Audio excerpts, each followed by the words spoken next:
Helen Winslow had exactly $42, one carpet bag, and a letter from a man she had never met that promised her a life she wasn't sure she wanted.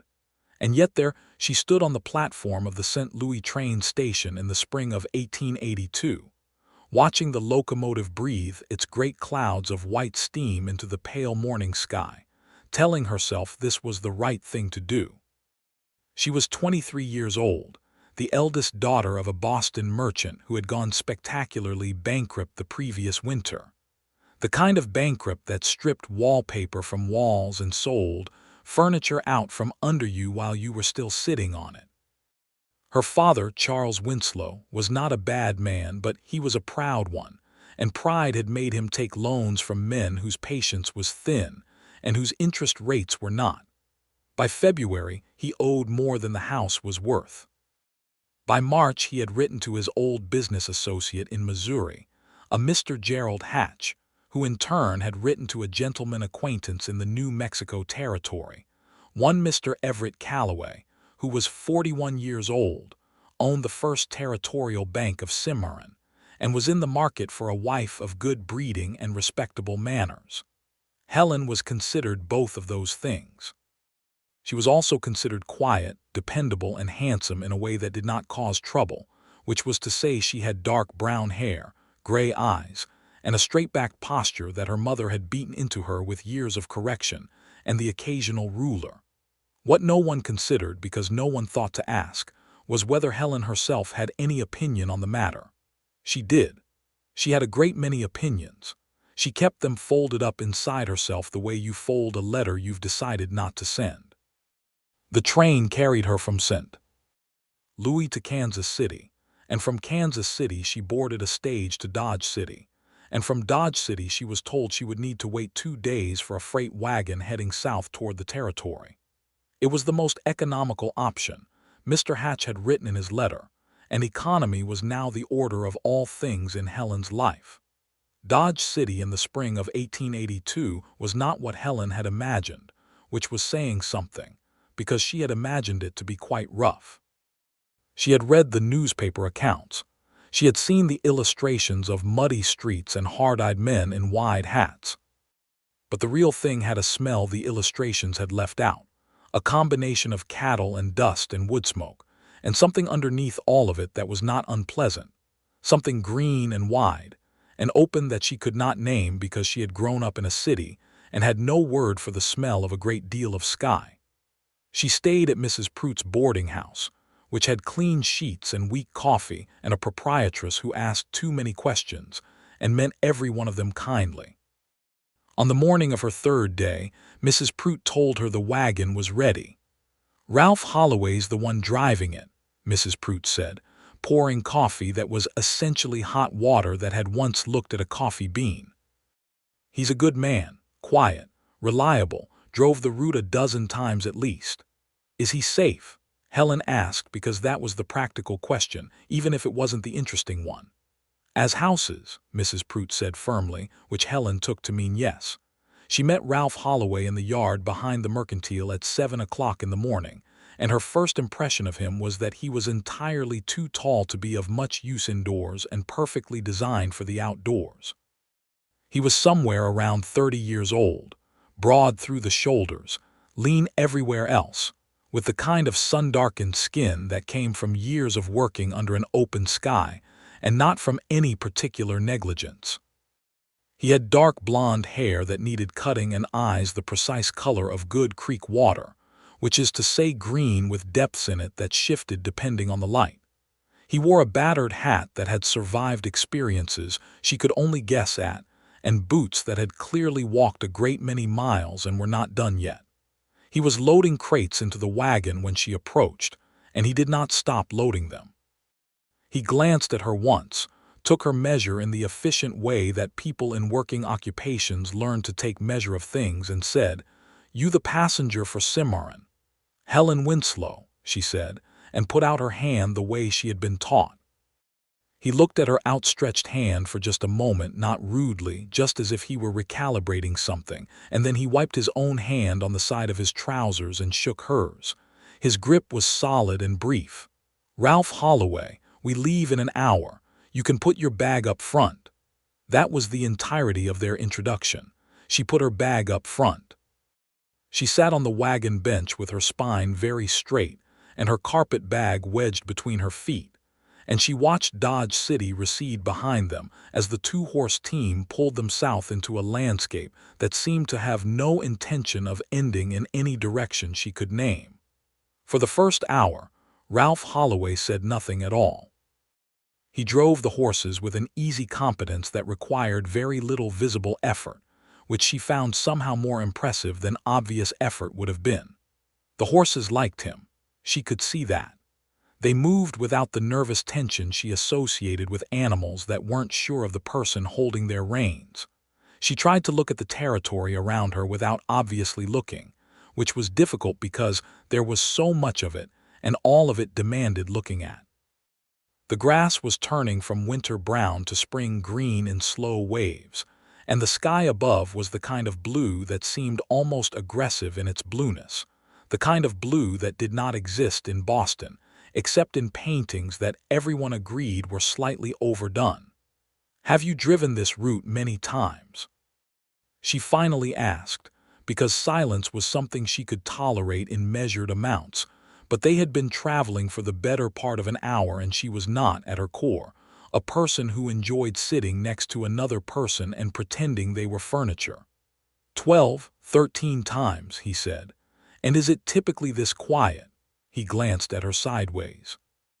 There was something in his expression that might have been the very early ancestor of amusement. "Mostly," he said. "Trail doesn't talk much." "I see." She looked back at the grass.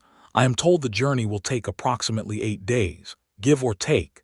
And are there particular difficulties I should be prepared for?" The stage driver mentioned something about a river crossing. "Cimarron River," he said. "She's running high this time of year. We'll manage it fine." "You said that with a great deal of confidence." "I've managed it before." She turned to look at him more fully because she was tired of looking at the side of his face and speaking to his profile. "Mr. Holloway, I would appreciate it if you would speak to me as though I am a person capable of receiving honest information, rather than one who needs to be handled carefully." He looked at her then, really looked at her, and she held his gaze steadily. Something shifted in his expression, something that was not quite the early ancestor of amusement anymore, but perhaps a closer relative of it. "The river crossing is tricky this time of year," he said. "We'll cross at the shallowest point, which is still going to be deeper than comfortable. There are 3 places where the trail gets genuinely bad, 1 after rain and 2 regardless. And there are men who work this territory that aren't particularly respectful of freight wagons or their passengers. Outlaws. Some are outlaws, some are just men who got used to taking what they wanted and nobody stopped them." He paused. "I've got a Winchester under the seat and I know how to use it. That should answer your concern about safety." "It does," she said. "Thank you." He nodded and looked back at the trail. "And where are you from, Mr. Holloway?" She asked because she had decided that if this man was going to be her primary human contact for 8 days, she might as well know something about him. "Texas originally," he said. "Panhandle. Drove cattle north on the Kisham Trail 4 years running before I switched to freight." "Why did you switch?" There was a pause, just long enough to be noticeable. "Cattle driving is hard on a man's ability to stay in any one place," he said. "Freight gives you the same kind of country but a route you know and an end point you can count on." She thought about that. You wanted something you could count on. Most people do. She said nothing to that, because it was true and she didn't want to get into a conversation about what she was counting on and why. Given that what she was counting on was a marriage to a banker she had never met who had selected her from a list of eligible Boston women, the way you might select something from a catalog.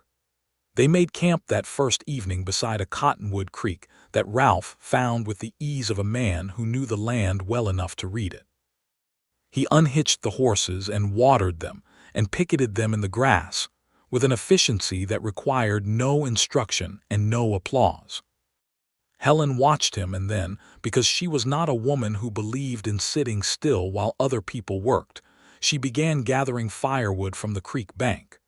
"You don't have to do that," he said when he noticed. "I know," she said, and kept doing it. He built the fire and made coffee and produced from the wagon a supply of provisions that were considerably better than she had expected. Bacon and cornbread and dried apples that had been reconstituted with a little water and were now soft and sweet and tasted like a completely different category of thing than they had looked like in the bag. She said so. "Cooking's half knowing what to do and half knowing what you've got," he said, and refilled her tin cup without asking if she wanted more, which she appreciated because she did want more, and she was not used to men who noticed things like that.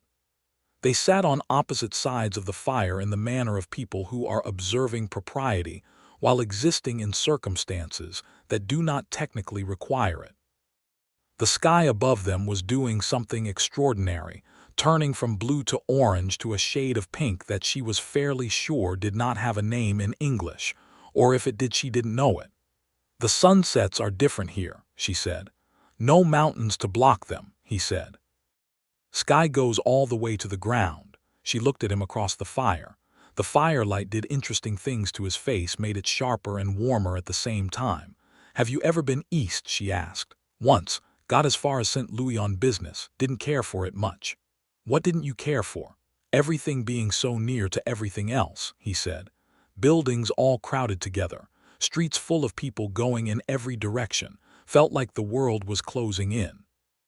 "I felt that way about this," she said honestly. "The openness, I mean. When I stepped off the stage in Dodge City and looked at all that horizon, I felt as though I might fall sideways into the sky." He looked at her, and this time there was something warm in it. "You get used to it," he said, "and then you wonder how you ever lived without it." She thought about that for a long time after they had settled into their respective sleeping arrangements. She in the wagon bed with her carpet bag for a pillow and a wool blanket Ralph had produced without comment, and Ralph under the wagon with his saddle for a pillow and some private arrangement with the stars that she guessed was very old and very comfortable. She lay on her back and looked at the sky through the gaps in the wagon canvas and counted more stars than she had ever seen in her life. Because in Boston, there were buildings and street gas lamps between you and the stars, and here there was nothing between you and the stars at all. She thought about Mr. Everett Calloway, who was 41 years old and owned a bank, and had written her a letter through an intermediary that was polite and formal, and told her very little about who he was as a person, only that he was established and respectable and looked forward to making her acquaintance. She thought about the fact that she had agreed to this arrangement, had signed her name to letters, and said yes to a life in a territory she had never seen with a man she had never met because her father's bank had called in his debts and there was no other respectable option. She was not, she told herself firmly, going to feel sorry for herself. She had made a choice and she was going to live it forward. That was what a sensible woman did. She fell asleep with the stars watching her, and the sound of the horses moving in the grass nearby and the distant hoot of an owl, and she slept better than she had in months. The second day brought different country, the grass giving way to something more broken and red, the earth cutting itself into gullies and dry creek beds that crisscrossed the trail like old arguments. Ralph navigated these without slowing more than necessary and explained, when she asked, that the wagon had a wide enough axle to take most of them straight without tipping if you kept the speed right. "How do you keep the speed right?" "Feel," he said. "You learn to feel the wagon through the reins and the seat. You know when it's stable and when it's about to go wrong before anything actually happens. That seems like a very difficult thing to teach." "It is," he agreed. "Most people learn it by going wrong a few times first." "Have you gone wrong?" "Twice," he said. "Once I tipped a wagon into a gully when I was learning, broke 3 crates of dry goods and scared the horses half to death. Second time I was crossing a wash after rain and the wheels sank and we had to unload half the cargo to get out." He paused. "Haven't gone wrong since." "Experience is an expensive teacher," she said. "Most good ones are." She had brought a book with her, a novel that her sister Clara had pressed into her hands at the Boston station, with the instruction to read something beautiful while she was going somewhere frightening. She tried to read it in the afternoon, but the wagon's motion made the words jump around. And also the landscape outside was considerably more interesting than the novel, which was set in drawing rooms and concerned itself with the difficulty of knowing whether a man's intentions were honorable. Helen suspected she could now identify several things about a man's character from watching him work that a drawing-room novel would take 3 chapters to approach. She watched Ralph handle the horses through a rough stretch of trail where the ground was pocked and uneven. He spoke to them occasionally, not in the coaxing baby talk way she had heard some men speak to horses, but in a low, even voice that seemed to be telling them straightforward information about what was coming and what was expected. The horses seemed to find this adequate and responded accordingly. "You talk to the horses," she observed. "Helps them," he said. "They like knowing what's coming. Horses are good at being afraid of things. They appreciate a heads up." She smiled. He didn't see it because he was looking at the trail, but she smiled. On the 3rd day, they passed through a small settlement called Clearwater that consisted of a general store, a smithy, a saloon, and 8 or 10 houses arranged around a crossroads with the kind of random confidence that small western settlements had, as though they had simply landed where they were and were not particularly interested in rearranging themselves. Ralph stopped to water the horses and check a shoe on the near side animal that he said had been sounding wrong, and Helen climbed down and walked the length of the settlement and back because her legs needed it. There were women in Clearwater. 2 of them came out of the general store while she was passing and looked at her with the assessing friendliness that women in remote places showed toward other women, an acknowledgement of shared circumstance and a sizing up that was not unkind. "You passing through?" one of them asked. She was perhaps 35, with red hands and a steady gaze. "Heading to Cimarron," Helen said. The 2 women exchanged a look. "Holloway's taking you?" the red-handed one asked. "Yes. Do you know him?" "Comes through regular," the other woman said. She was younger, with a baby on her hip that was engaged in trying to eat her collar. "Good man. Pulled my husband's wagon out of a wash 2 years back and wouldn't take a cent for it." Helen found she was not surprised. "He seems capable," she said. "More than capable," the red-handed woman said. She looked at Helen with the directness of a person who had spent years in country that did not reward coyness. "You going out to marry somebody?" Helen did not flinch. "I am." "Who?" "A Mr. Everett Calloway. He owns a bank in Cimarron." The 2 women looked at each other again, and this time the look was longer and carried something Helen could not quite read. "Well," the red-handed woman said finally, "I hope it suits you," which was not, Helen noticed, an endorsement. She walked back to the wagon with that thought moving around inside her and found Ralph examining the horse's shoe with the concentrated frown of a man solving a problem that had a solution but required patience. "Everything all right?" she asked. "Nail working loose," he said. "I can reset it. Take about 20 minutes. "Take your time," she said. She leaned against the wagon and watched him work.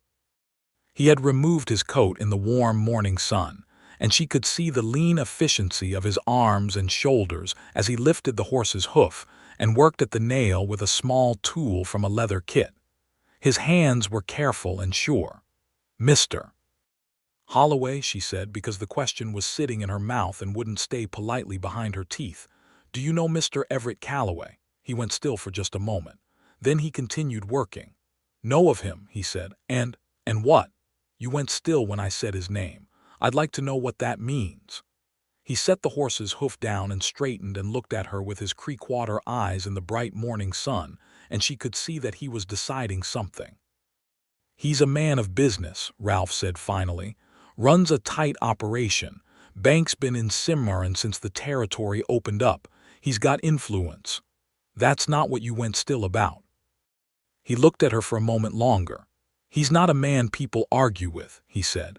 "That's all I'll say."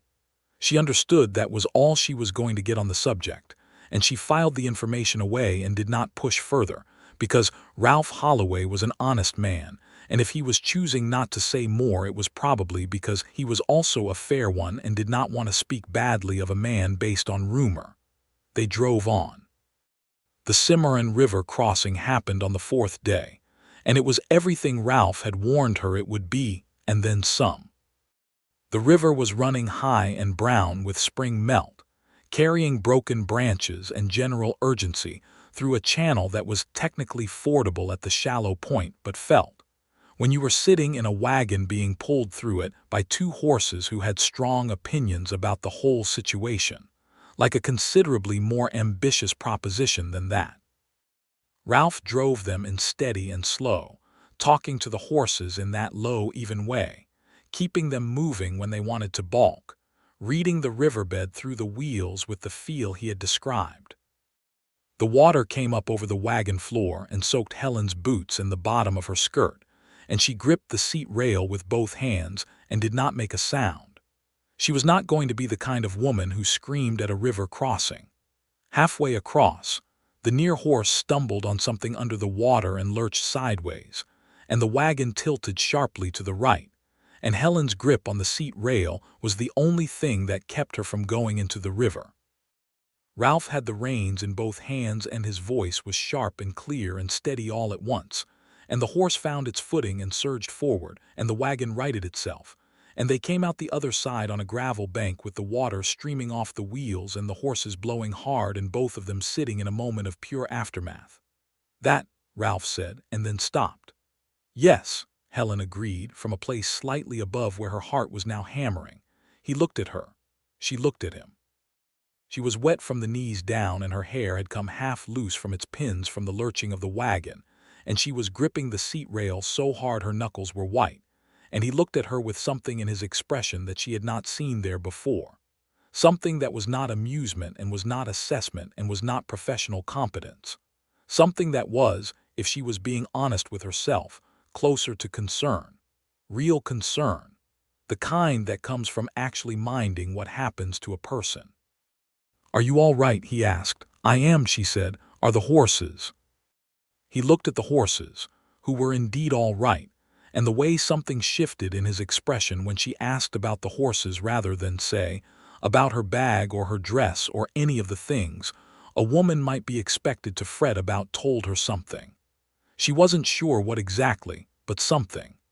They camped early that evening on the south side of the river while everything dried out. Ralph built a fire, and she spread her wet things on the wagon and they sat close to the warmth and ate in a companionable silence that felt different from the silences of the first 2 days.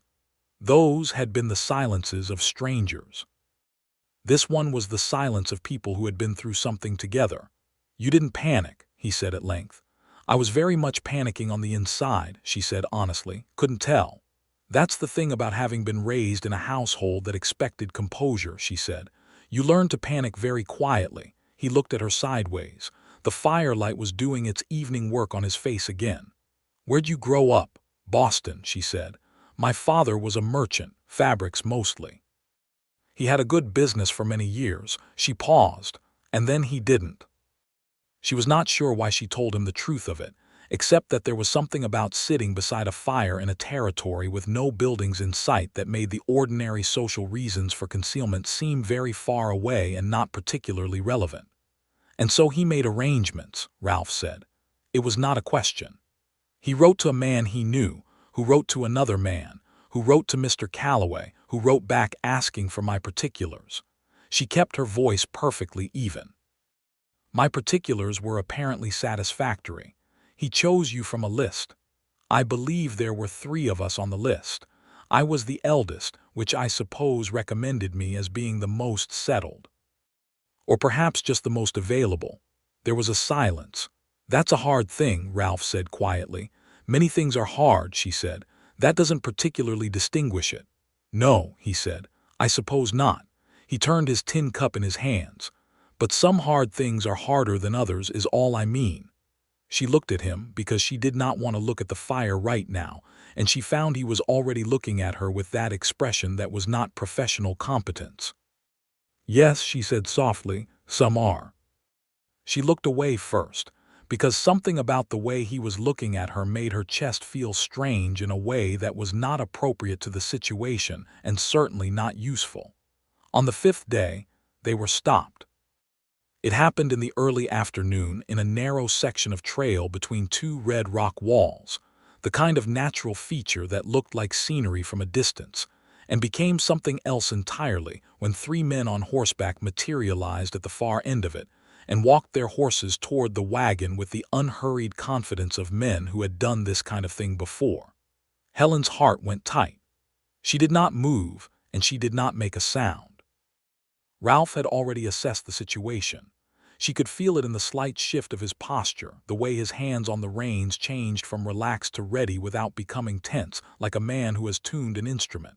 "Morning," the lead rider said. He was a sandy-haired man with a pleasant face that had nothing pleasant behind it. "Quite a load you're carrying." "Freight for Cimarron," Ralph said. "Store goods, nothing interesting." "We might be the judge of that," the pleasant-faced man said. The two men behind him spread slightly to the sides in the way of men following a plan. "I don't think you want to do this," Ralph said. His voice was even and unhurried. "Is that right?" The pleasant-faced man smiled. "And why's that?" "Because the sheriff in Clearwater knows my route and my schedule, and because I've made this drive 13 times and none of those times has ended the way the man stopping me hoped it would." A pause. "And because I've got a Winchester that I know how to use considerably better than any of you know how to sit a horse." The lead rider's smile thinned. His hand moved toward his hip. Ralph moved faster than Helen had expected anything that calm to move. He had the Winchester up from under the seat and leveled before the pleasant-faced man's hand reached where it was going. He held it steadily. His arms were very still. "I would think carefully," Ralph said, in the same unhurried voice he used when he was explaining river crossings. The three men looked at each other. The calculation was visible on their faces, the weighing of odds against desire. The pleasant-faced man looked at Ralph for a long moment, and whatever he read in Ralph's face was apparently conclusive. "Move along," the pleasant-faced man said to his companions, as though it had been his idea all along. They turned their horses and walked them back the way they had come, and were gone around the far end of the rock walls, and the sound of hoofbeats faded into the red stone country. Ralph lowered the Winchester and set it carefully back under the seat. His hands were steady. She watched his hands specifically, and they were absolutely steady. "They won't come back," he said. "How do you know?" "Because they were lazy," he said. "Lazy men don't come back when you make it complicated. They go find something easier." She let out a breath she did not know she had been holding. "You were extraordinarily calm," she said. "Getting excited doesn't help." "No," she agreed. "I suppose it doesn't." She looked at his profile. "Have you done that before?" "A time or two. And it always works. So far," he glanced at her. "You all right?" "Getting better by the moment," she said, and was pleased to hear her voice come out steady. He made a sound that was, she was now quite certain, a laugh. Not a loud one or a demonstrative one, but a real one, low and brief, that started in his chest and escaped despite what seemed to be a general preference for not doing it. She felt it like a small victory. That evening she helped him with the camp in a way that had become comfortable without either of them making a decision about it. She measured the coffee and he built the fire. She found the bread and he cut the bacon. They moved around each other in the small space of the camp, with a coordination that should not have been so easy between a man and a woman who had been strangers 5 days ago, but was. They talked more than they had on any previous evening. She told him about Boston, about the house on Beacon Hill and the long winters, and the way the harbor looked in autumn when the fishing boats came in. He told her about the Panhandle, about the Llano Estacado, and the way the stars there looked so close you felt you could reach up and move them around. She told him about her sister Clara, who was 17 and very pretty and considerably braver than she looked, and her brother Thomas, who was 15 and interested in mechanical things. He told her about his older brother James, who had a ranch in Texas now with a wife and 3 children, and who wrote occasional letters in handwriting that looked like it had been assembled in a hurry in dim light. "Do you see them often?" she asked. "Not as often as I should," he said. "The route doesn't go that way." "Do you miss them?" He considered this in the way he considered most things without rushing it. "I miss having somewhere to go back to," he said. "That's maybe not the same thing." She understood that. She understood it so completely that she didn't say anything at all for a moment because some recognitions are too wide to immediately fit words around. "I used to know where I was going back to," she said finally. "The house on Beacon Hill, my mother's garden in summer. Even when it was difficult, it was mine." She looked at the fire. "I suppose I'm going to a new place now, and eventually it will become the place I go back to. That is what people do. Is that what you want?" He asked quietly. She looked up at him. He was watching her with the creek-water eyes, and the question was a real one, not a polite one, not the kind you ask to fill silence. He wanted to know. "I want," she said slowly, "to be somewhere I belong. I think that is what I want." She paused. "Whether Cimarron is that place, I don't know yet." He held her gaze for a moment and then looked back at the fire. "No," he said, "you won't know yet." She understood that he was not going to say more than that, and she also understood that he had said more than he usually said to people, and she was careful with it the way you are careful with something fragile that has been handed to you by someone who does not hand things over easily. On the 6th day, she discovered that Ralph Holloway could sing. She did not discover it in the way of a performance. She discovered it because he was driving and it was a long, empty stretch of trail, and he apparently sang to the horses sometimes the way he talked to them, and she heard it before she saw it. A low, clear sound that was somewhere between a hymn and something older than a hymn. A song she didn't recognize in a voice that had no vanity in it and no performance but was simply, purely pleasant. She did not say anything immediately. She did not want him to stop. She sat beside him with her hands folded in her lap and listened to him sing a song she didn't know into the wide blue New Mexico air. And something happened in her chest that she had no previous category for. He noticed her noticing eventually because he was observant in the particular way of people who spend a lot of time alone in quiet country. "Didn't mean to subject you to that," he said, and stopped. "Please don't stop," she said, perhaps more quickly than was entirely dignified. He looked at her sideways and there was warmth in it. "You know that one."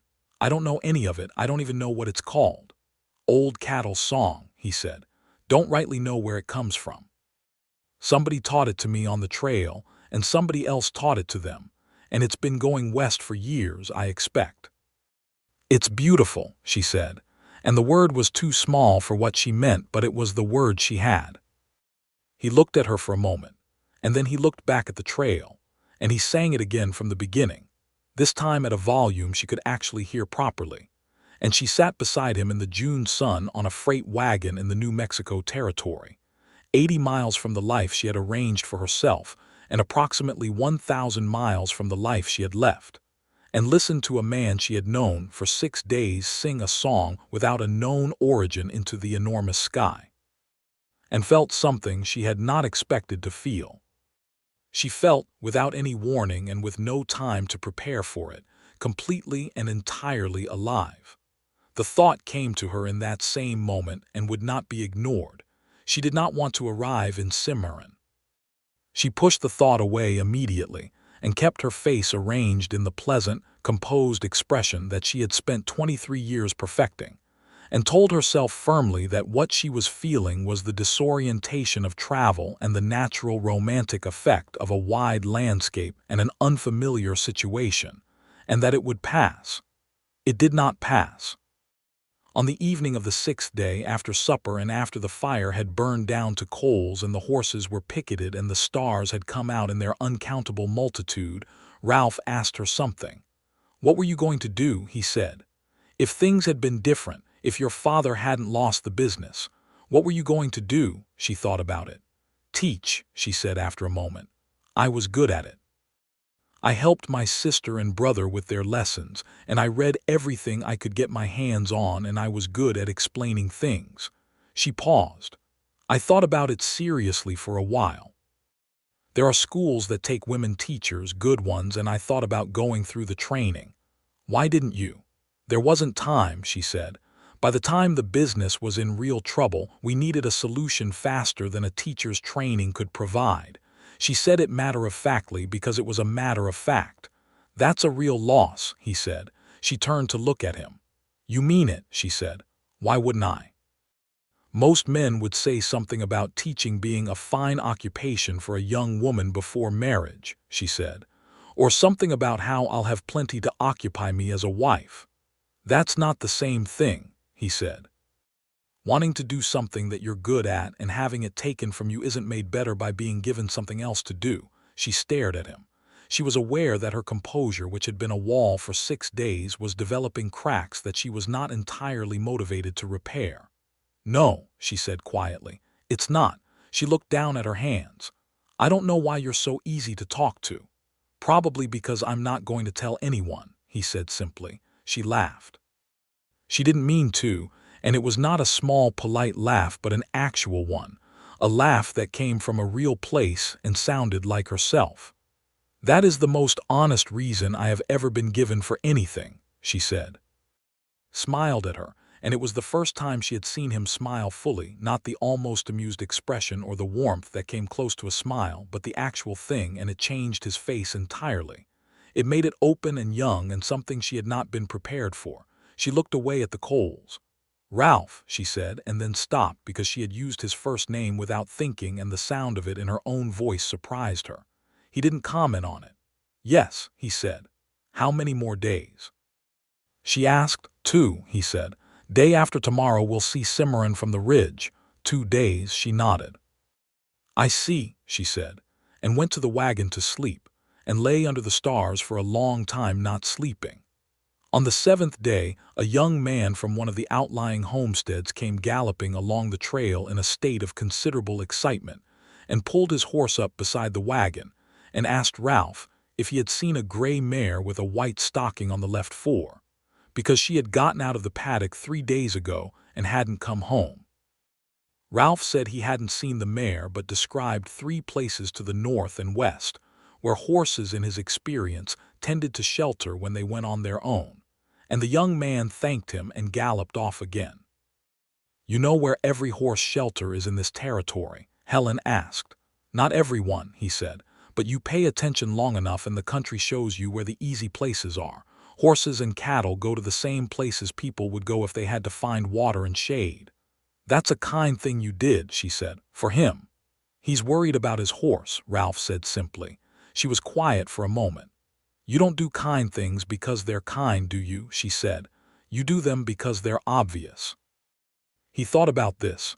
I don't know how to separate the 2 things, he said. Seems like most obvious things are kind and most kind things are obvious. If you can see what somebody needs and you can help with it, why wouldn't you? Most people have reasons, she said. I know, he said. I've never quite understood them. She looked at his profile against the blue sky and felt the crack in her composure spread considerably further.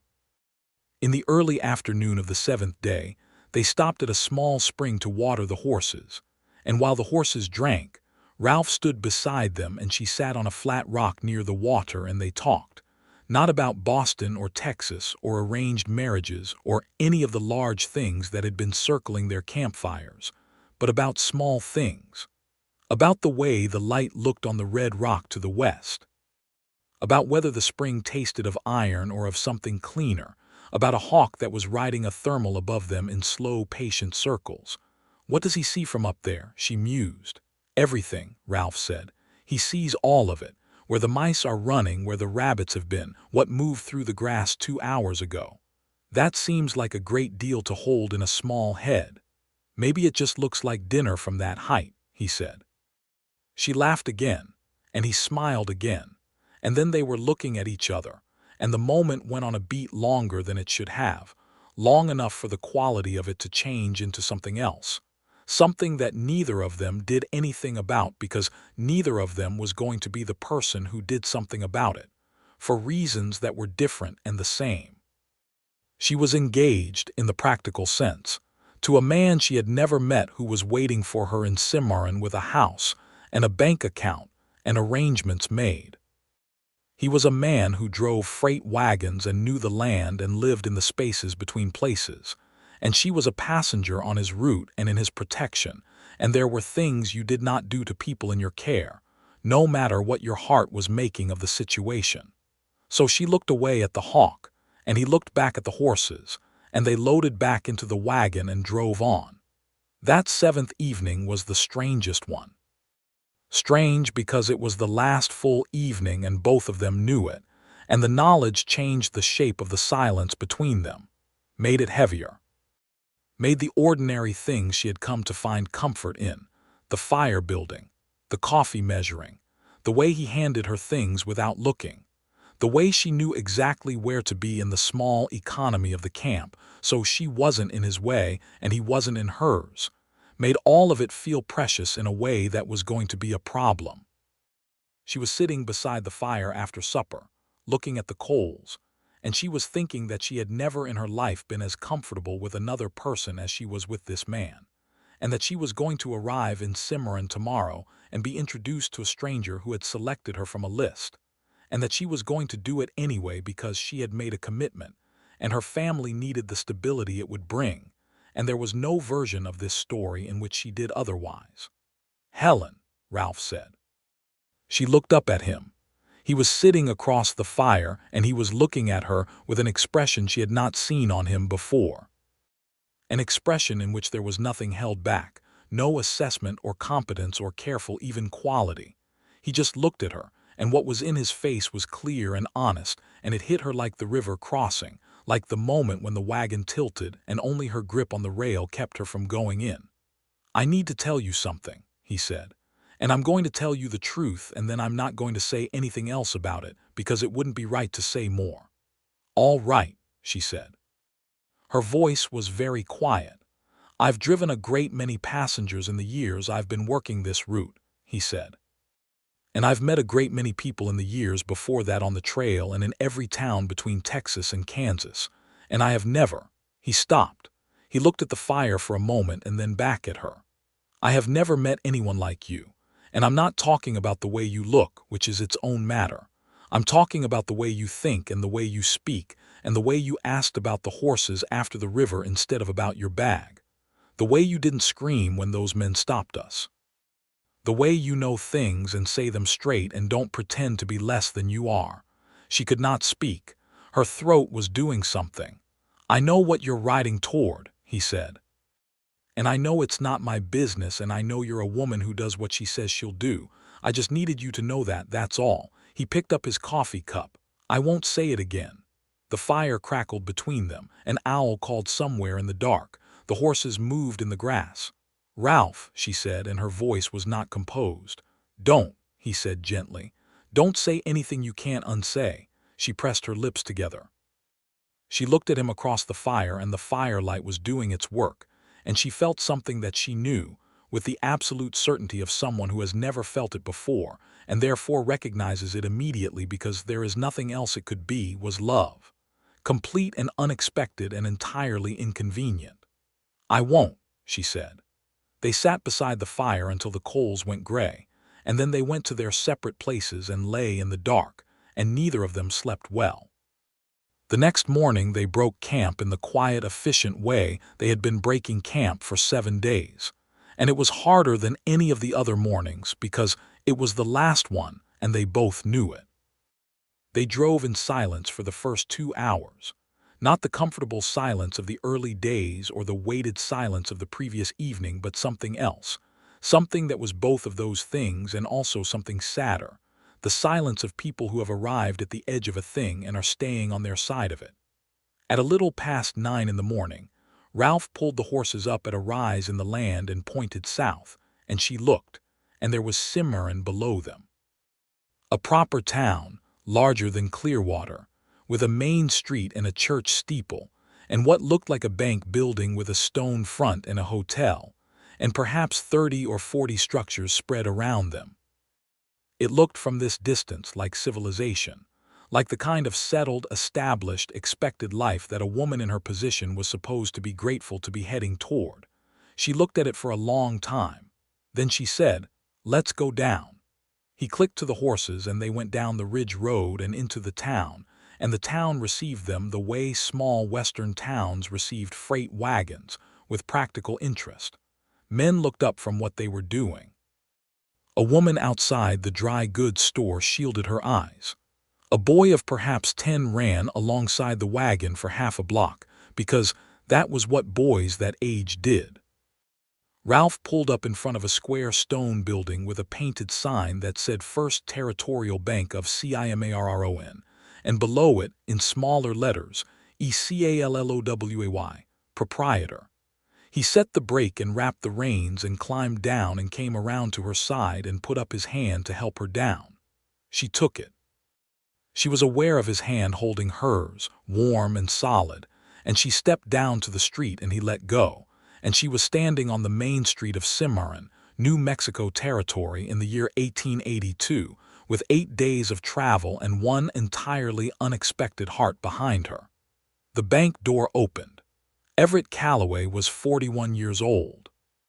He was a tall man who had gone soft in the middle in the way of men who had once been active and had allowed themselves the comfort of success. He had gray at his temples and a mustache that was well tended and a suit that was clearly good by Cimarron standards. His eyes were sharp and brown and businesslike. He looked at her the way a man looks at an investment he is assessing, and she saw it immediately, the quick calculation, the measuring of expectation against reality. "Miss Winslow," he said. He had a decent voice, resonant and practiced, the voice of a man who spoke in public often. "You are very welcome to Cimarron." "Mr. Calloway," she said, "thank you for making the arrangements." He looked past her at the wagon, at the cargo, at Ralph with the professional economy of a man who has categorized this type before. "Holloway," he said. "Good. Get those goods around to the back of the general store. Larson's expecting them." Ralph said, "Yes, sir," in a neutral voice and climbed back onto the wagon and did not look at her. She did not look at him. Mr. Calloway took her arm to guide her inside the bank, which was also where, she gathered, he kept his office and his living quarters until a more permanent domestic arrangement could be established. He showed her in with the pride of a man showing something he owned, and she looked at the polished counter and the safe behind it and the comfortable office beyond, and she understood with absolute clarity what her life here was going to look like. It was going to look like a room attached to a bank. It was going to look like the wife of a man who thought of everything as an asset. "You must be tired from the journey," Mr. Calloway said. He was solicitous. She would give him that. He produced tea, which was unexpectedly good, and sat across from her in his office, and asked about the journey and whether the accommodations had been adequate and how she found the territory. She answered him honestly and politely about the territory, which was extraordinary and unlike anything she had seen, and about the journey, which had been eventful, and about the accommodations, which had been fine. He told her about Cimarron, about the bank, which had been profitable since its founding, about his place in the community, about the house he was having built on the good street that would be ready by fall, about his expectations for their arrangement, which were expressed in reasonable terms that implied she would manage the household and represent his household socially and be, in all ways, an appropriate and useful wife. He was not a bad man. She could see that. He was not cruel or dishonest. He was simply a man for whom people were primarily useful, and who had spent enough years getting what he wanted through the application of money and organization that he had forgotten, if he had ever known, that other arrangements were possible. She drank her tea and listened to him, and thought about Ralph Holloway driving a wagon around the back of the general store in the same town, 20 yards away. Over the next 2 days, she was installed in the spare room of the Calloway household, which was a good set of rooms above the bank, and introduced to the town in the manner of a respectable woman of good breeding who was going to become the banker's wife. People were courteous. The preacher's wife was genuinely kind and brought a pie.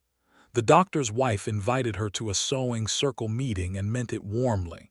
The town of Cimarron was making its best face for her, and she appreciated it. She saw Ralph once on the second day from the window of Mr. Calloway's office.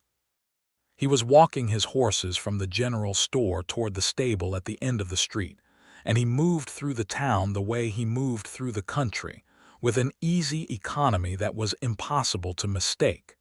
He did not look up at the window. She told herself that was exactly right. She told herself it was over and done, and the sensible thing to do was to look forward, not sideways and down at a man walking horses in a street. She was not sleeping well. On the third morning she was in the town. She went to the mercantile for thread, which Mrs. Calloway, or rather the woman who would become Mrs. Calloway, was expected to provide herself, since Mr. Calloway had nothing in the household that could be properly called a sewing basket. The mercantile was also the place where the town's social life collected, and she was greeted by the proprietress, a Mrs. Abernathy, with the warm thoroughness of a woman who enjoyed information. While she was looking at thread, she heard two men talking on the other side of a shelf about the freight that had come in and about Holloway's contract with the general store, and whether he was going to take another load east before summer got too hot to drive comfortably. And she stood very still behind the thread and listened with a concentration that she told herself was entirely casual. Ralph was taking another load east in 4 days. The thought produced something she was not prepared for: pure, uncomplicated panic. She carried her thread to the counter and paid for it and walked back to the bank building with the composure of someone who is holding themselves together by sheer will, and she sat in her room and looked at the wall for a long time. She was going to marry Everett Calloway. She had given her word. Letters had been written and commitments made, and her family's financial relief was genuinely dependent on this arrangement, because part of what Calloway had offered, through the chain of intermediaries, was the settlement of a portion of her father's debt as a gesture of good faith toward the marriage. That settlement had already been made. The money was gone from Calloway's hand and into the hands of her father's creditors, and it could not be ungiven. She knew all of this. She had known all of it before she got on the train in St. Louis, and yet she was sitting in a room above a bank in Cimarron, New Mexico territory, counting the days before a man left this town for the last time, and she was more frightened of him leaving than she was of anything else she could name. That evening, Mr. Calloway took her to dinner at the hotel dining room, which was the best restaurant in Cimarron, and operated a table that would have been considered reasonably good in many eastern cities. He was at his best over dinner, which was to say he was interesting and informed, and had stories about the territory's early days that were genuinely worth hearing. He had built something real here, she could see that. He had come out when the territory was rough and uncertain and built a bank and made it work, and in doing so had provided the community with something it genuinely needed. She found she could respect that, and even like certain aspects of the man, while knowing with absolute certainty that she did not love him and that she was going to be very, very lonely in this life. The next morning she did something that surprised even herself. She got up before the household was awake and put on her most practical dress and walked down the main street to the stable at the end of it, because she had woken up knowing what she needed to do, and the only thing she couldn't afford was to lose her nerve between the waking and the doing. Ralph was there. Of course he was. He was in the early morning light checking the harness on his horses, which were fresh-watered and fed, and he turned when he heard her footstep in the stable door and went very still. She stood in the stable doorway and looked at him in the early light and said, before she could stop herself, "I don't want to marry him." He stood there with the harness in his hands and looked at her. "I know that isn't useful information," she said. "I know the arrangements are made and the money has changed hands and I gave my word. I'm not asking you for anything. I just—" She stopped. She took a breath. "I needed to say it to someone who would hear it because I have been very carefully not saying it for 3 days, and I think if I don't say it I am going to go quietly insane." He put the harness down. He crossed the stable to where she stood in the doorway, and he stopped just in front of her, close enough that she had to look up slightly to look at his face, and what was in his face was that same open, held-nothing-back expression from the 7th evening. "Helen," he said, very quietly. "I know," she said. "You gave your word," he said, and she could hear what it cost him to say it.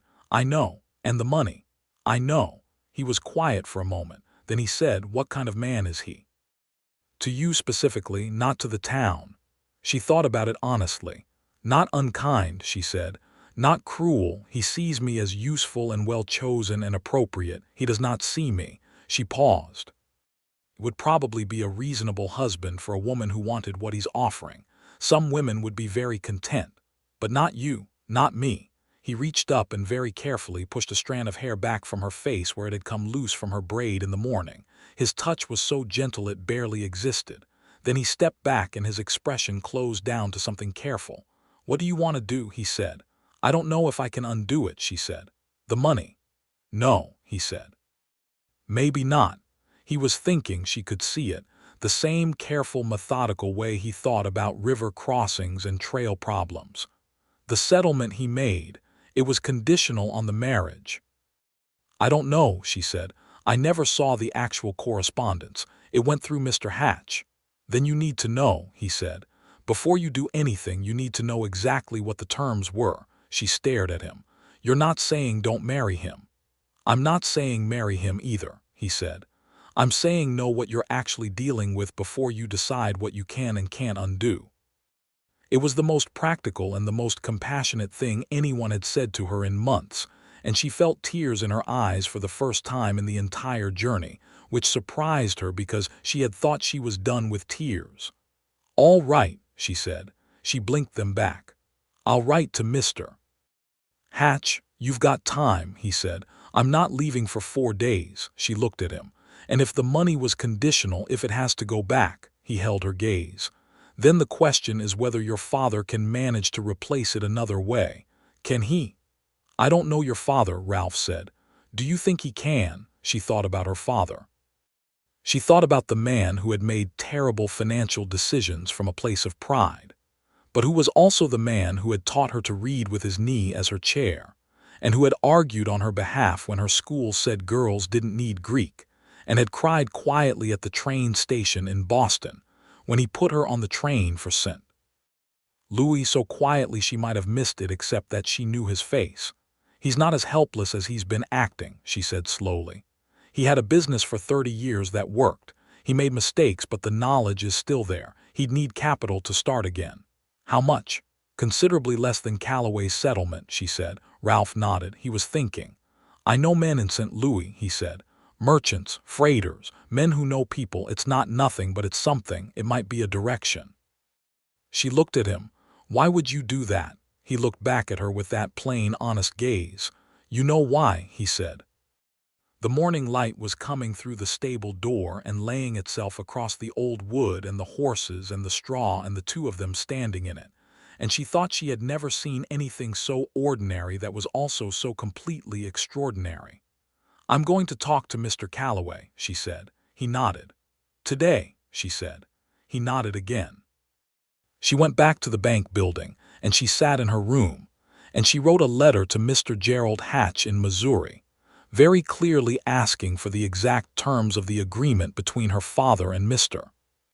Calloway, specifically whether the financial settlement was conditional upon the marriage being completed, or whether it was a gift made prior to the marriage. She had it at the post office by 8 in the morning.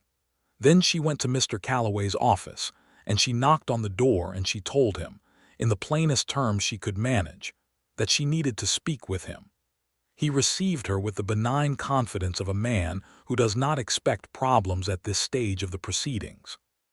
She sat across the desk from him and she looked at him and she said, "Mr. Calloway, I want to be honest with you, because I believe you deserve honesty, and because any other approach would waste both of our time." He folded his hands on the desk and looked at her with the sharp brown eyes. "Go on," he said. "I have thought very carefully about this arrangement," she said, "and I have been honest with myself about what I can offer you as a wife, which is good breeding and genuine capability and the willingness to work hard at whatever I set my hand to. What I cannot offer you," she said steadily, "is love. I am not in love with you, and I do not believe, given the nature of this arrangement, that I will become so. And I think you deserve to make a clear decision about whether that is acceptable to you, rather than discovering it later." Calloway was silent for a long moment. His expression was hard to read, the face of a man who has spent years behind a counter and a desk and does not show his hand easily. "You are very direct," he said at last. "Yes," she said, "I am." He was quiet again. Then he said, "Most women in your position would not say this to me." "Most women in my position would not feel they had the option," she said. "I am not certain I have the option either. That depends on information I am waiting to receive. But I wanted you to know, regardless of how the information arrives, that I would not pretend to feel what I don't feel for the sake of the arrangement." He looked at her for a long time, and then, to her surprise, something happened in his face that was not calculation and was not business and was, if she had to name it, a kind of tired honesty. "My first wife," he said, "was a woman who was fond of me and nothing more. We were married 16 years. They were not happy years for either of us, though we managed them respectably." He paused. "I thought this time I would choose differently, choose a woman of good character and good sense and let it develop from there." He looked at her. "Is there someone else?" She held his gaze. "Yes," she said, "there is." He nodded once slowly. "The wagon driver," he said. She did not ask how he knew. Cimarron was a small town and Calloway was a man who watched things. "Yes," she said. He picked up a pen and turned it in his fingers. "The settlement I made with your father," he said, "was made as a gesture of good faith and not contingent on the completion of the marriage. I did not do it as a transaction. I did it as a demonstration of good will." He set the pen down. "I will not demand it back." She could not breathe for a moment. "Mr. Calloway," she said. "However," he said, and his voice was not unkind but it was firm, "I will not be publicly embarrassed. This will be communicated as a mutual agreement between two people who found themselves unsuited, which is in fact the truth, and you will have the courtesy of leaving Cimarron quietly and without drama." "Yes," she said. "Of course." She looked at him. "You are a better man than I feared you were." "I am a man who has made the mistake of loneliness into a business arrangement once before," he said. "I would prefer not to do it again." He stood, which was her indication that the interview was over. "I'll have your situation arrangements settled by the end of the day. I trust the wagon driver can be prevailed upon to drive you back north." She stood also, and she held out her hand, and he shook it with the businesslike brevity of a man completing a transaction that turned out differently than expected, and she thought he was perhaps not entirely displeased. She was back at the stable by 10 in the morning, walking quickly enough that her skirt was moving around her, and Ralph was still there, because he had not moved far, she suspected, on purpose. He looked up when she came in. "He's releasing me from the arrangement," she said. "The settlement stands, he's keeping it." Ralph stood very still. "And he knew," she said, "about you. He's a man who watches things." "What did he say?" Ralph said very carefully. "He said I could leave quietly," she said. She stopped a few feet from him, "which means I need somewhere to go." He looked at her and his expression was doing a great many things at once, things she was learning to read after 8 days of practice. "Helen," he said. "I know we've known each other 8 days," she said. "I know that's not very long. I know you drive a freight wagon, and I am a woman from Boston who has read perhaps too many books and has too many opinions about most things. I know that what I am about to say is not the kind of thing one says to a man one has known for 8 days by most conventional standards." She stopped and took a breath. "But conventional standards are what got me on a train to marry a stranger, and I think I have perhaps given them enough credit." He crossed the remaining space between them in 2 steps and he kissed her. Not tentatively, not as a question, but with the same directness with which he did everything, with his hands at her face. And she kissed him back with 8 days of held-back feeling, and the entire wide-open New Mexico sky's worth of relief. When they separated, she was breathing rather harder than was dignified, and she did not care at all. "I have to drive a load east in 4 days," he said against her hair. His hands were still at her face, thumbs along her cheekbones. "You could ride with me." "To St. Louis," she said. "East far as you like, or not east at all." He pulled back enough to look at her face. "There's a preacher in Clearwater," he said, "and a justice of the peace in Dodge City." She looked at him. She searched his face because this was real and she needed to see that it was real. What she saw was steady and certain and unmistakably true. "Clearwater's only 3 days north," she said. It is, he agreed. You would marry me, she said, after 8 days. I would marry you after 8 minutes, he said. I'm just trying to be reasonable about it. Something moved in his face. I should say it properly. Helen Winslow, I am thoroughly and completely in love with you. I have been since about day 3 when you asked about the horses instead of your bag after the river. I want to marry you and I want to build something with you, and I know that I'm a man who drives wagons for a living, and that's not what you were supposed to get. Ralph Holloway, she said, and her voice was not composed and she was not going to try to compose it. It is exactly what I was supposed to get. I just didn't know it when I got on the train. They wrote letters that afternoon, she and Ralph together at the table in the boarding house where she had gone back to stay. She wrote to her father, and she wrote it honestly and in full, because Charles Winslow deserved the truth, even if it came in a form he was not expecting.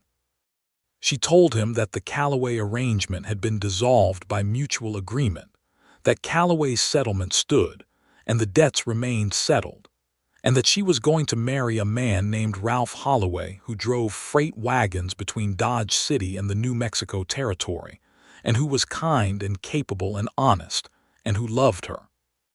She told him she would write again from wherever they settled, and that she hoped he would find his way back to his own feet, and that she loved him.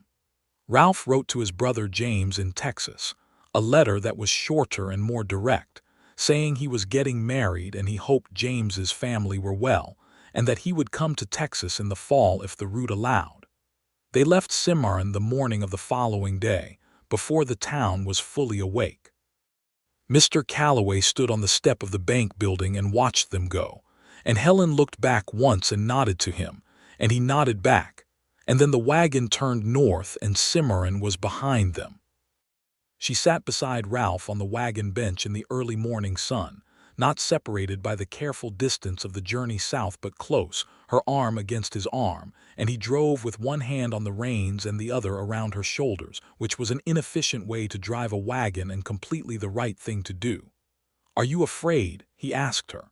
"Yes," she said honestly. "Aren't you?" "Considerably," he said. "I think that's probably correct." They passed the spring where they had watched the hawk, and she looked up and there was no hawk today, but the thermal was still there, a column of warm air rising off the red rock, and she thought about how the country held its shapes even when the particular things in it changed, and found it comforting. They talked for the 3 days' journey to Clearwater the way they had talked on the journey south, which was freely and honestly, and with the particular ease of people who have already said the most important things, and can now say all the smaller things without fear. She told him about Clara and Thomas and the house on Beacon Hill in autumn, and he told her about the Panhandle in spring, and the cattle drives and his brother James who had the ranch and the wife and the 3 children. She told him she still wanted to teach someday, if there was a school that needed a teacher wherever they landed. He said there were plenty of places in the territory that needed teachers and would take a woman who wanted the work. "Where will we live?" she asked on the second evening of the return journey. "I've been thinking about that," he said. He turned his tin cup in his hands in the way that meant he had been thinking about something seriously and was about to say it. "I've been looking at land north of Cimarron for 2 years. There's a valley east of the river where the grass is good and the water's reliable.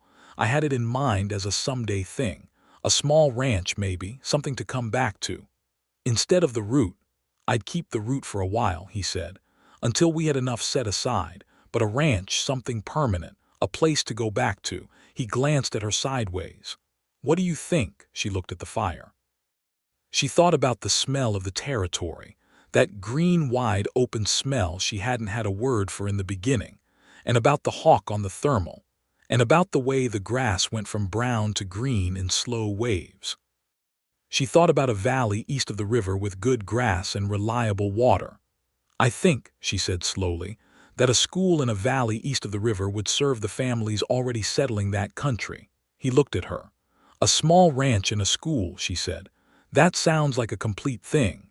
He smiled, the full actual smile, and it crossed his face like light crossing that enormous sky. They were married in Clearwater 3 days after leaving Cimarron, on a Tuesday morning in June of 1882, with the red-handed woman from the general store as one witness and the smithy as another, and the preacher who served Clearwater from a circuit of 3 small settlements, reading the words with the practiced warmth of a man who has meant them many times and still means them. The young woman with the baby on her hip came and stood at the back, because word had gotten around the small settlement, the way words always did, instantly and completely, and she beamed at them both with the uncomplicated pleasure of someone who enjoys a good thing without needing to understand all of it. The preacher said the words, and Ralph said the words, and Helen said the words, in a clear voice with no hesitation, looking at Ralph Holloway's face in the June light coming through the church windows, and knowing with the settled certainty of someone who has made a true choice that she was exactly where she was supposed to be. He put a ring on her finger, a plain gold band he had bought from the smithy's wife that morning, who had kept a small stock of such things for exactly this kind of occasion, and it fit as though it had been made for her, which she told him, and he said he had measured her finger the previous evening while she was asleep, which she said was either incredibly romantic or slightly alarming, and he said probably both, and she laughed. And they signed the preacher's book and walked back out into the June sun as Mr. and Mrs. Ralph Holloway. The red-handed woman hugged her, which was unexpected and very welcome. The smithy shook Ralph's hand with the bone-deep grip of a large man who is genuinely pleased. The young woman with the baby waved from the church door. The baby appeared to be eating the door frame. They drove the rest of the way to Dodge City in a state that Helen could only describe as luminous. She was aware that she had arrived in the West 8 days ago as a woman traveling alone toward a life she did not want, and that she was now sitting beside the man she had married that morning on a freight wagon headed north, and that there was something so wildly improbable about the whole sequence of events that it should not have worked at all and had worked perfectly.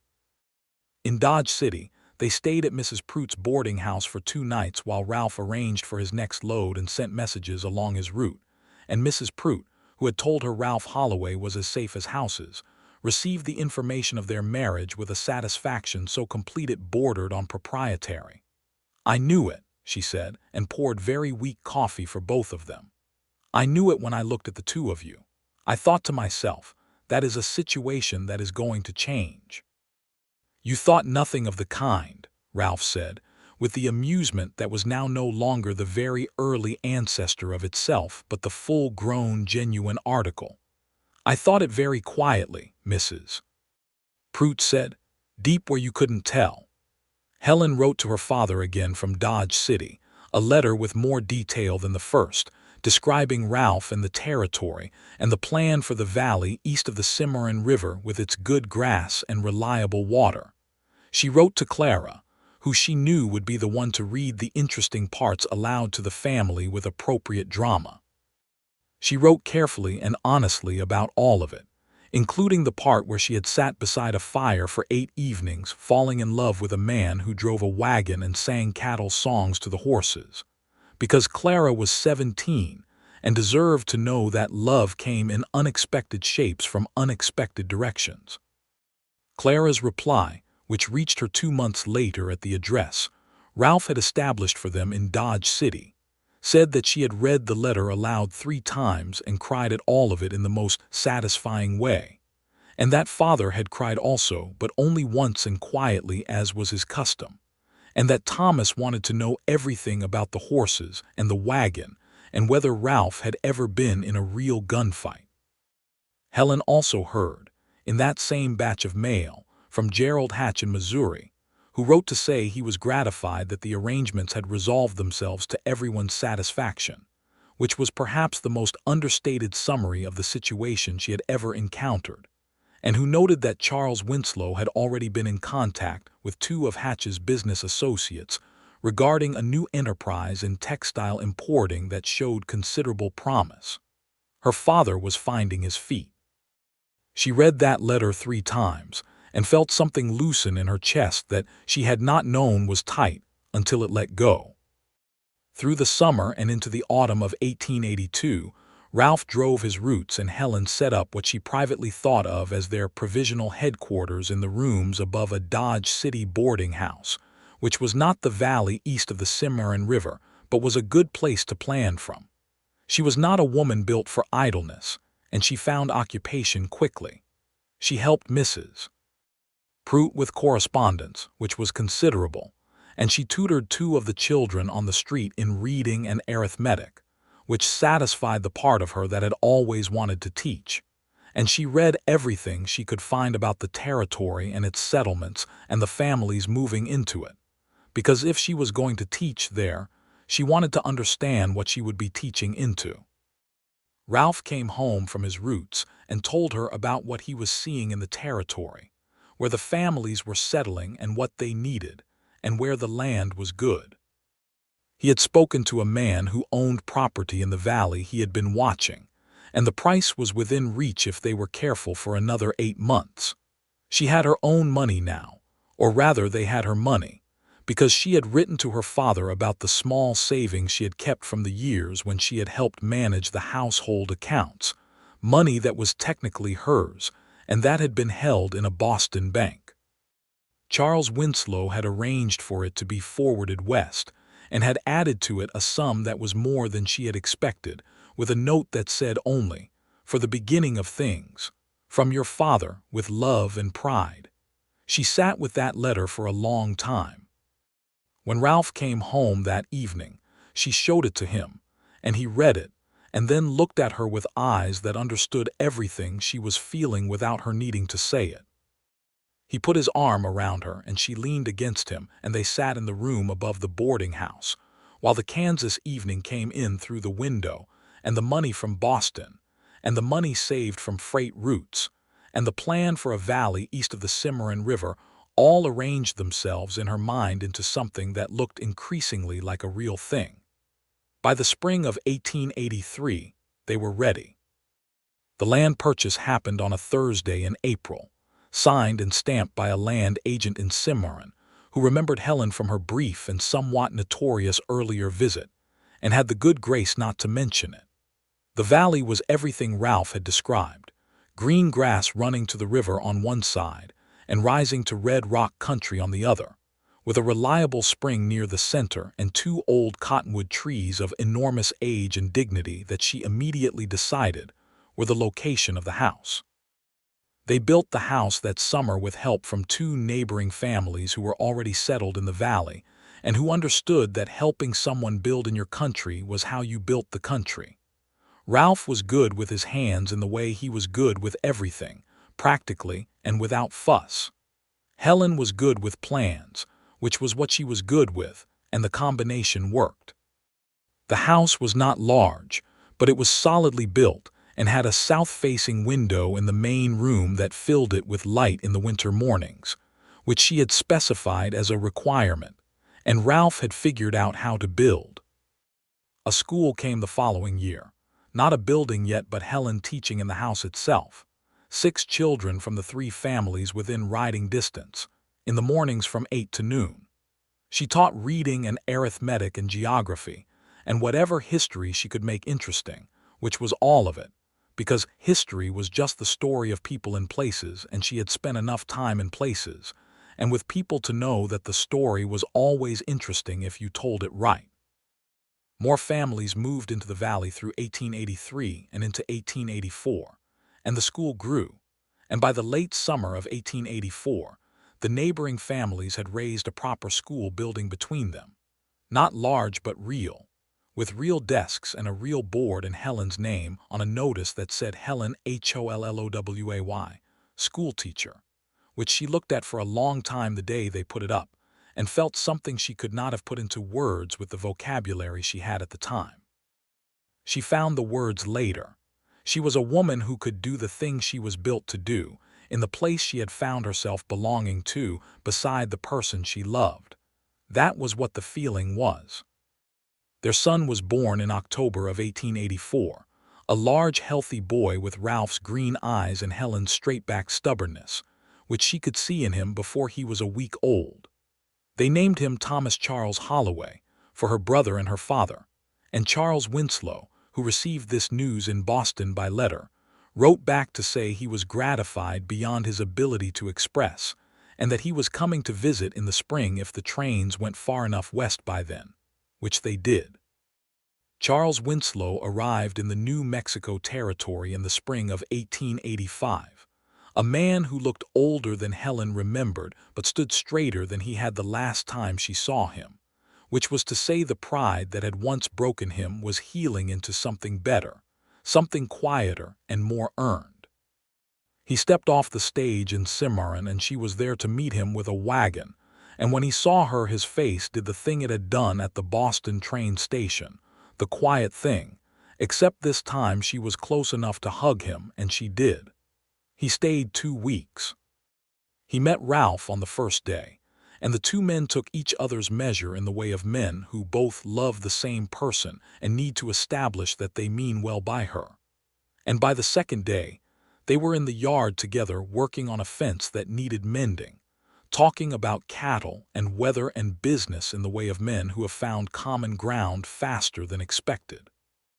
He met Thomas Charles Holloway, who was 6 months old and had decided opinions about most things, and he held his grandson with the careful reverence of a man holding something precious and somewhat terrifying. And Helen stood in the doorway of the south-facing room and watched her father's face, and felt the last tight thing in her chest finally, fully, let go.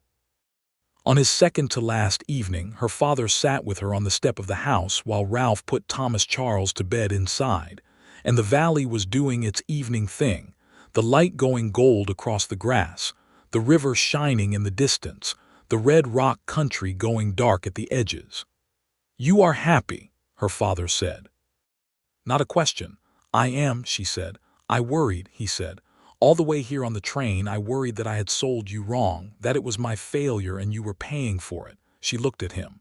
"You gave me a choice," she said. "I could have stayed in Boston and found another way." "Could you have?" "I don't know," she said honestly. "But I made the choice I made and I'm grateful for it. If I had stayed in Boston, I never would have gotten on a freight wagon heading south in the spring, and I never would have met the man who drove it." Her father was quiet. "He's a good man," he said. "He is," she agreed. "The best I know. Better than the banker." He said it with a very small smile. "Considerably," she said. "Though Mr. Calloway, to his credit, was decent in the end. He deserved someone who could love him." "Did he find someone?"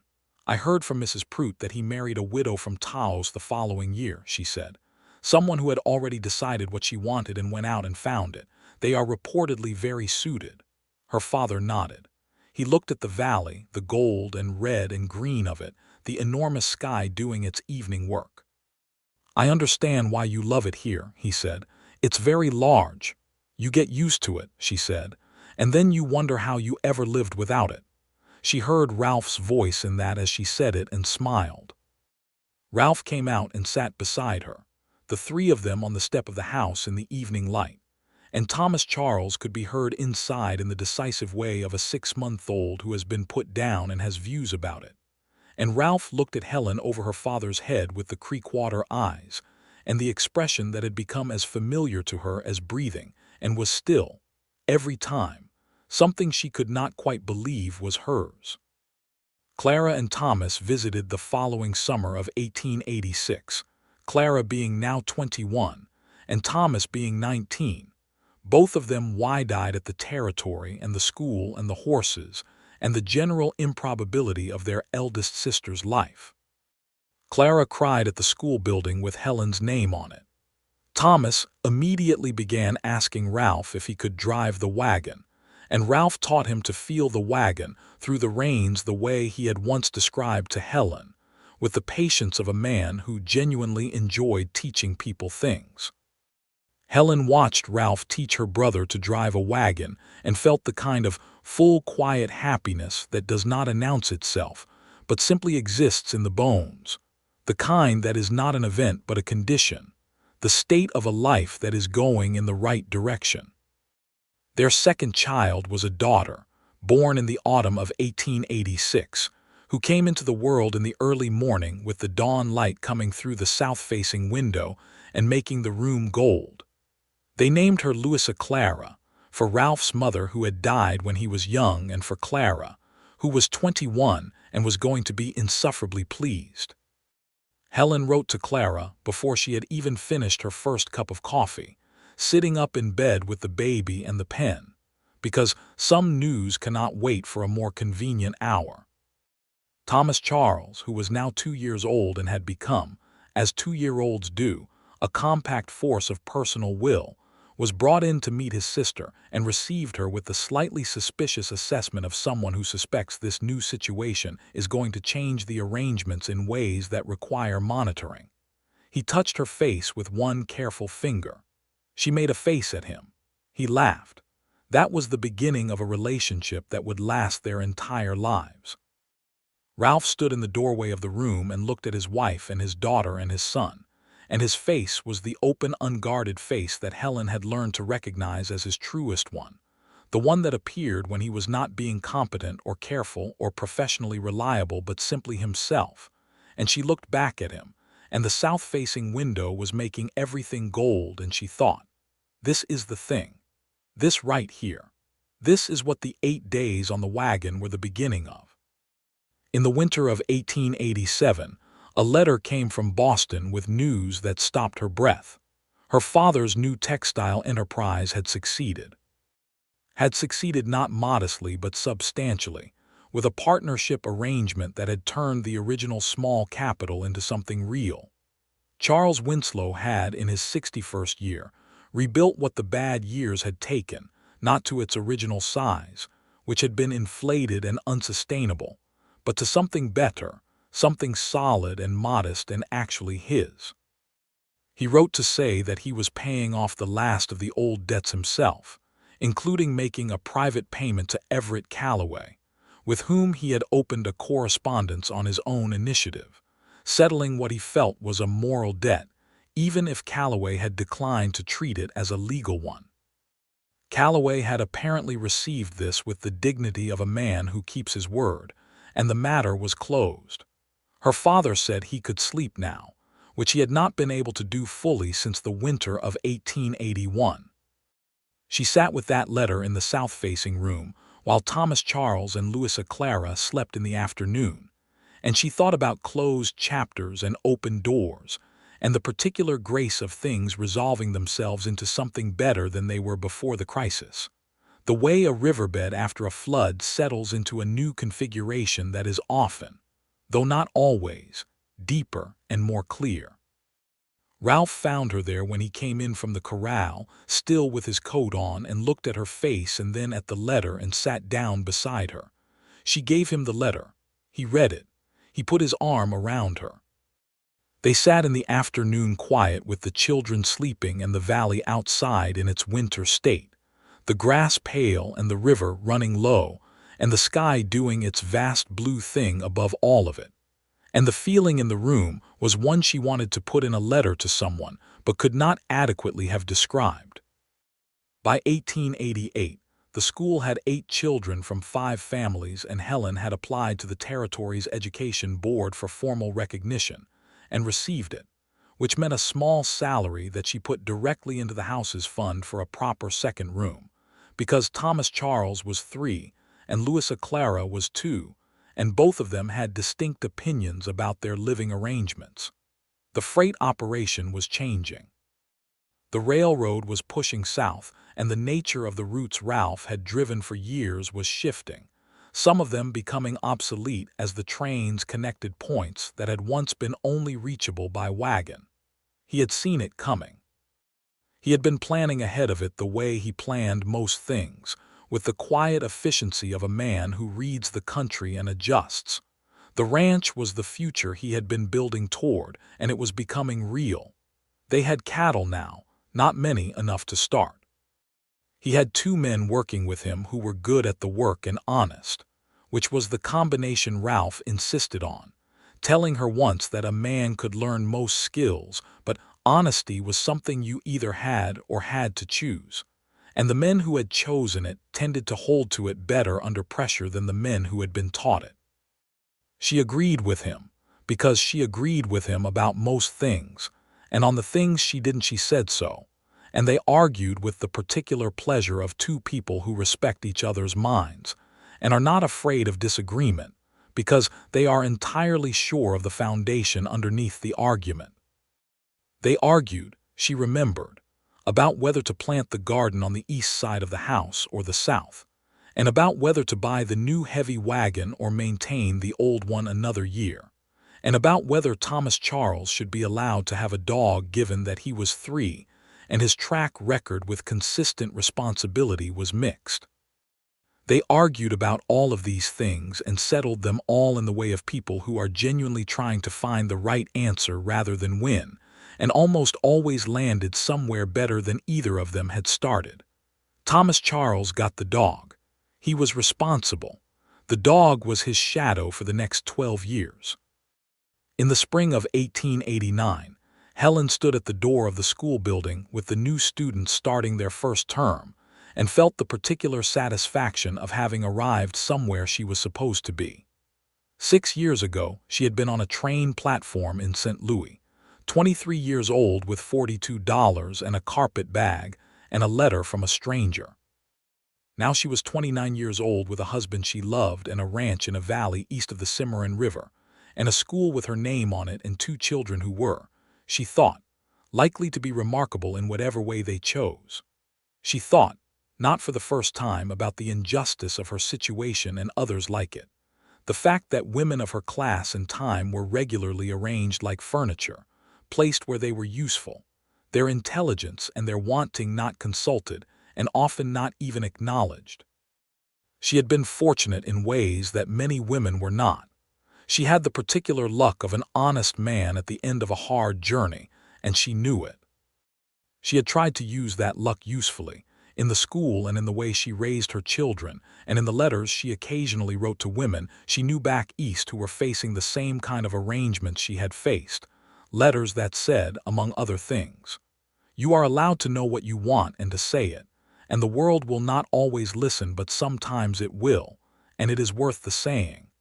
Clara had become a teacher herself, as it turned out. Not in Boston, but in Connecticut, in a school for girls that actually taught Greek, which had pleased Helen deeply. Thomas was working in industry, in the mechanical enterprises that had captured him young, and had turned out to be exactly the right country for a person with his particular mind. Ralph drove the last of his regular freight routes in the autumn of 1889, when the railroad had finally made most of them redundant, and came home to the ranch with the look of a man who has completed something he is proud of, and is ready for what comes next. He was 37 years old.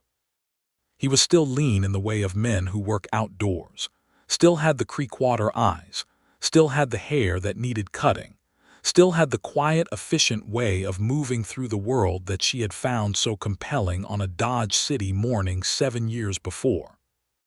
He hung up the wagon harness in the barn with a certain ceremony, and she watched him do it and thought about that first morning, the yard behind the mercantile, him loading crates without looking at her, and then turning and shaking her outstretched hand with the brief, firm grip of a man meeting a practical situation.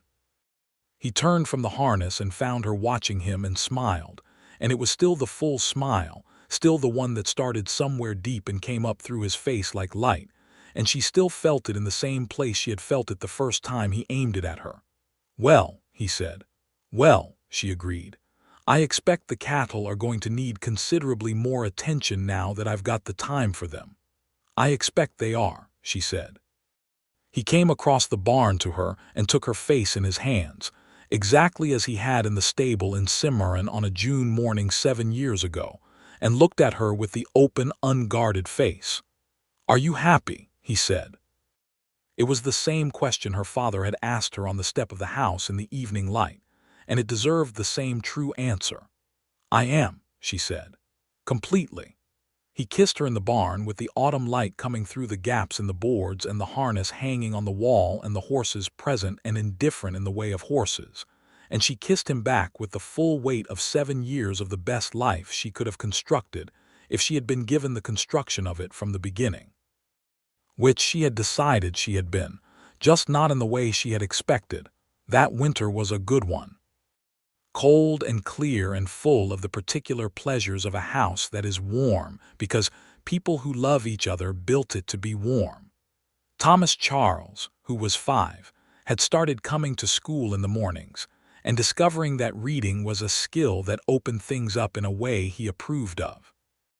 Louisa Clara, who was 3, had strong opinions about the dog, which she had decided was primarily hers despite the long-standing prior claim, and the dog, being a dog of good sense, had accepted this revision of the arrangement without apparent distress. Ralph had plans for the spring. More cattle, a proper barn addition, a fence along the east field that would hold against the wind that came off the Red Rock country in March.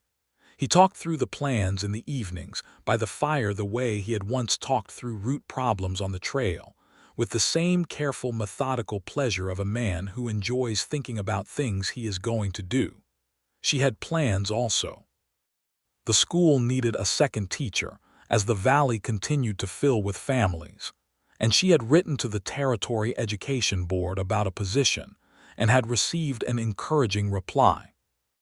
There was a young woman in Cimarron who had finished a teaching certification and needed a school to go to, and Helen was proposing to bring her to the valley and give her one. She had plans, in other words, the kind you can make when you know the ground under your feet and trust the person standing next to you.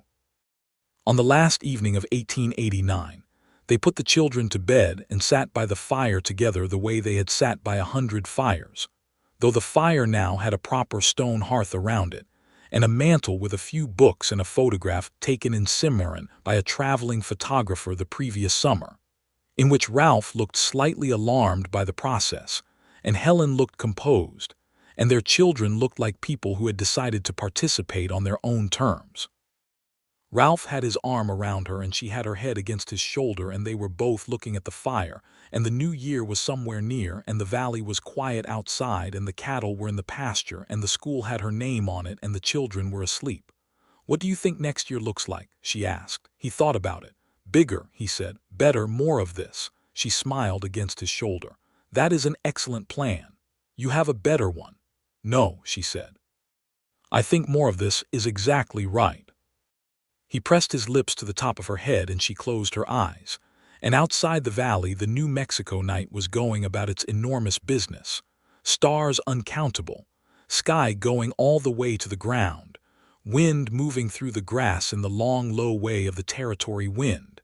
And somewhere in that great open country, a freight wagon sat in a barn no longer needed for roots, its work done, and the harness hung on the wall. And the 2 horses that had driven through a high brown river in the spring of 1882 were old and content in the pasture, and the valley east of the Cimarron River was full of the kind of deep quiet that comes to places where people have put down real roots and intend to stay. She had been sent west to marry a banker and had fallen in love with the cowboy who drove her wagon. It was, she thought, the best thing that had ever not gone according to plan. They were still there when the spring came in green waves across the grass, and the year after, and the year after that, and the school kept filling with children, and the ranch kept growing, and Thomas Charles grew tall with his father's eyes, and Louisa Clara grew fierce with her mother's straight back, and the territory around them filled in and settled and changed, and was still itself underneath the change. Still vast and red and blue and wider than you could hold in a single look. Still smelling of grass and distance, and the particular wildness that does not go away even when houses are built in it. And on the evenings when the work was done and the children were in bed and the fire was low and the valley was quiet, Ralph Holloway would sometimes sing, in the low clear voice with no vanity in it, the cattle song from the trail that nobody knew the origin of. And Helen would sit beside him and listen to him send the song up into the fire-lit air of the house they had built together, and feel that thing she had felt on the 7th day of a freight wagon journey in the spring of 1882. The thing she had not had a category for then and now knew exactly what to call, alive, completely and entirely alive, and it did not diminish, It did not settle into something manageable or ordinary. It was there in the mornings when she watched him with the horses, and in the evenings when he came in with the smell of the land on him, and in the 100 ordinary moments between that were the actual substance of a life. It was there when they argued about gardens and wagons and dogs, and when they agreed about things that mattered, and when they sat in silence in the particular way of people who have said enough to each other over enough years that silence is not empty but full. It was there. It was always there. That was the thing about love that had come the honest way, through 8 days on a wagon trail and a river crossing and campfires and cattle songs and the gradual, irreversible process of two people actually seeing each other. It did not need constant tending because it was not a performance. It was a condition. Like the vast sky above the territory, it was simply there, going all the way to the ground, whether you were looking at it or not. Helen Holloway, schoolteacher, rancher's wife, mother, woman who had once stood on a cent. Louis train platform with $42 and no idea what she was heading toward, lived her life in the valley east of the Cimarron River for many long years, and she did not regret a single day of the journey that had brought her there. Not the long train, not the stage to Dodge City, not the 8 days on the freight wagon that changed everything, not even the banker.